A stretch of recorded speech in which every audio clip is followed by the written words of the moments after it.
बच्चों, let's read this question. So this question says a body is projected at t is equal to 0 with a velocity 10 meter per second at an angle of 60 degree with the horizontal.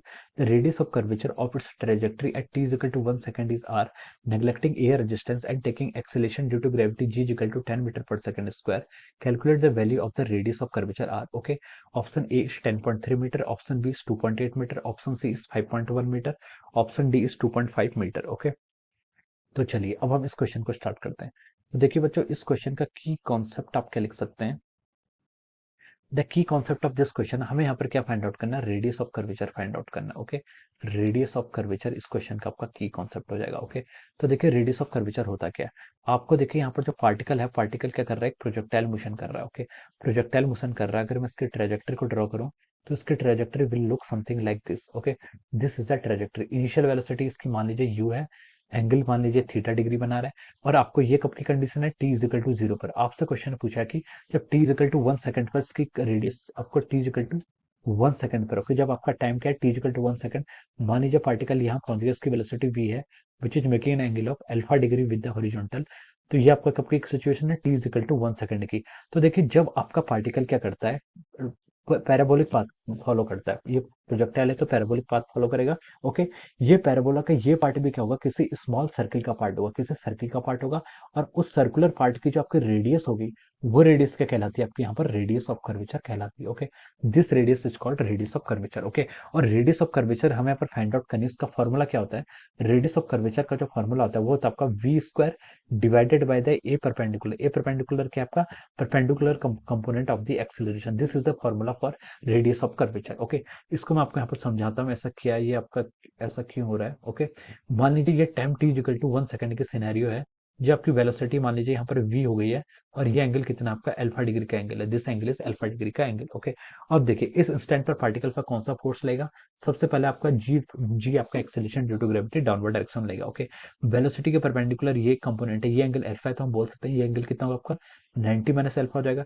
ये 90 minus alpha है तो आपका ये angle कितना हो जाएगा, आपका alpha degree के इक्वल हो जाएगा। ओके, तो देखिए बच्चों, अब हम यहाँ से क्या बोल सकते हैं, ये कंपोनेंट जी का इस साइड कितना हो जाएगा, आपका जी कॉस अल्फा हो जाएगा। ओके, और ये कंपोनेंट कितना हो जाएगा आपका यहाँ से जी साइन थीटा, ये जी साइन अल्फा हो जाएगा, कितना, जी साइन अल्फा। ओके, तो देखिए बच्चों, यहाँ पर हमें क्या लिखना पड़ता है, जो आपका रेडियस ऑफ कर्वेचर होता है, इसका फॉर्मूला क्या है, V square divided by A perpendicular.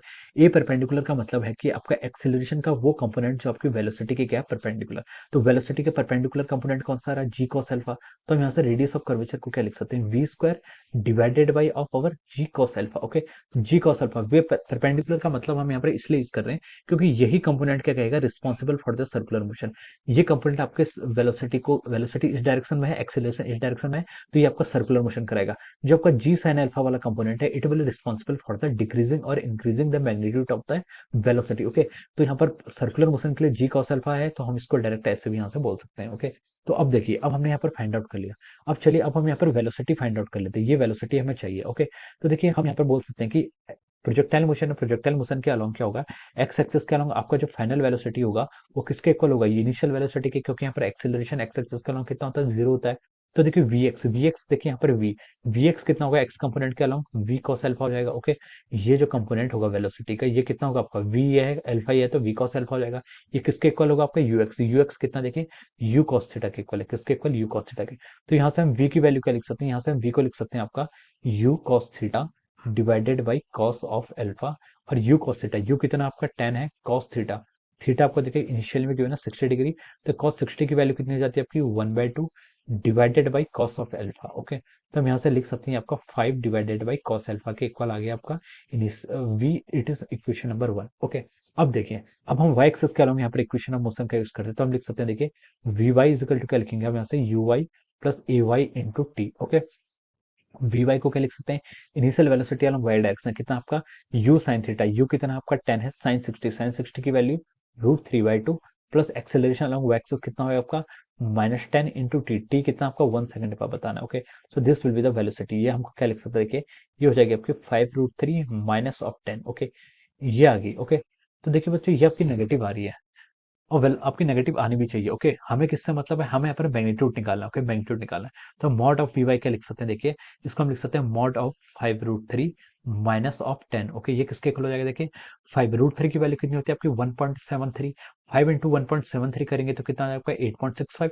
8.65 minus 10 करेंगे तो ये किसके इक्वल हो जाएगा आपका माइनस 1.35, और इसको हम मॉड से हटा देंगे तो कितना आ जाएगा आपका 1.35 मीटर पर second. Okay, this is the velocity along Y axis. ये आपकी वाई एक्सिस के अलोंग वेलोसिटी आ गई। ओके, अब हम देखिए वाई एक्सिस के अलोंग वेलोसिटी आ गई, और आपका जो वी एक्स है हम यहाँ से बता सकते हैं आपका जो एक्स एक्सिस के अलोंग जो वेलोसिटी है, एक्स एक्सिस के अलोंग वेलोसिटी देखिए वी एक्स।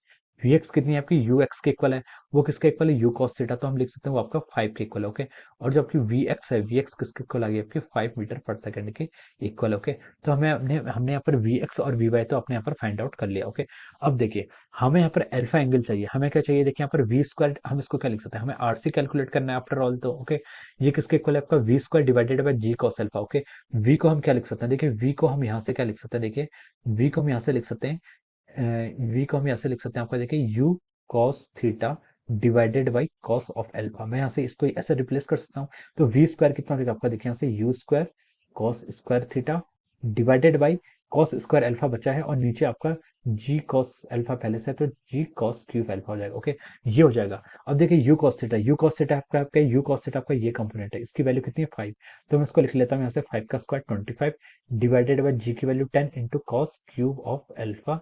तो देखिए इसकी वैल्यू कितनी हो जाएगी आपकी, ये हो जाएगी आपकी 25/10 ये हो जाएगी आपकी 2.5 divided by cos cube alpha, कितना हो जाएगा आपका कॉस क्यूब अल्फा के इक्वल हो जाएगा। ओके, अब देखिए बच्चों, हमें यहाँ पर अल्फा एंगल को फाइंड आउट करना है। अल्फा एंगल हम कैसे फाइंड आउट करेंगे, देखिए टेन अल्फा किसके इक्वल होगा, टेन अल्फा होगा आपका V Y divided by V X. Okay, V Y क्या होगा आपका ये कंपोनेंट होगा, और ये कंपोनेंट क्या होगा आपका V X, this component is V X. Okay, तो हम इसको क्या लिख सकते हैं यहाँ से V Y divided by V X. Okay, तो यहाँ से टेन अल्फा की वैल्यू कितनी आएगी, देखिए वी वाई का मैग्नीट्यूड कितना आपका 1.35 डिवाइडेड बाई वी एक्स कितना आपका 5 है, वी एक्स कितना आपका 5 है। ओके, इसको अगर आप सॉल्व करेंगे तो देखिए ये आपका आ रहा है, देखिए 1. ये आपका आ रहा है 0.52 या 0.27, कितना क्या आपका 10, इसकी वैल्यू कितनी आएगी आपके 0.27 के इक्वल आ जाएगी। ओके, इसको अगर आप सॉल्व करेंगे 0.27, इसकी वैल्यू आपकी आ रही है यहाँ से अल्फा की वैल्यू अप्रोक्सीमेटली आपकी 15.1 के इक्वल आ रही है, कितनी आ रही है 15.1 के इक्वल आ रही है। इसको आपने लिख लिया, अल्फा कितना गया आपके यहाँ से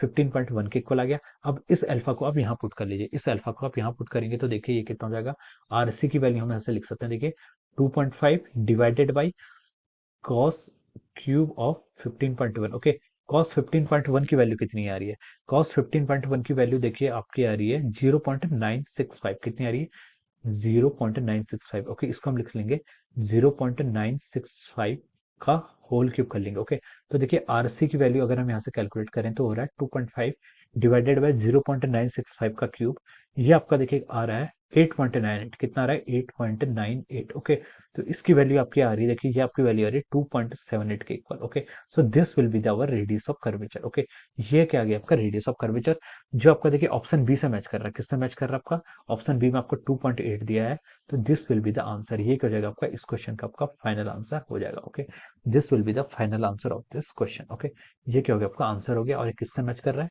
it is matching with the option B. So we can say that option B क्या होगा आपका इस क्वेश्चन का आपका करेक्ट आंसर हो जाएगा। ओके, तो ये आपको radius of curvature find out करना था। रेडियस ऑफ कर्वेचर आप इस तरीके से इस टेक्निक से क्या करेंगे आपका फाइंड आउट करेंगे। Okay, so I hope you all understood this concept, all the best and thank you so much.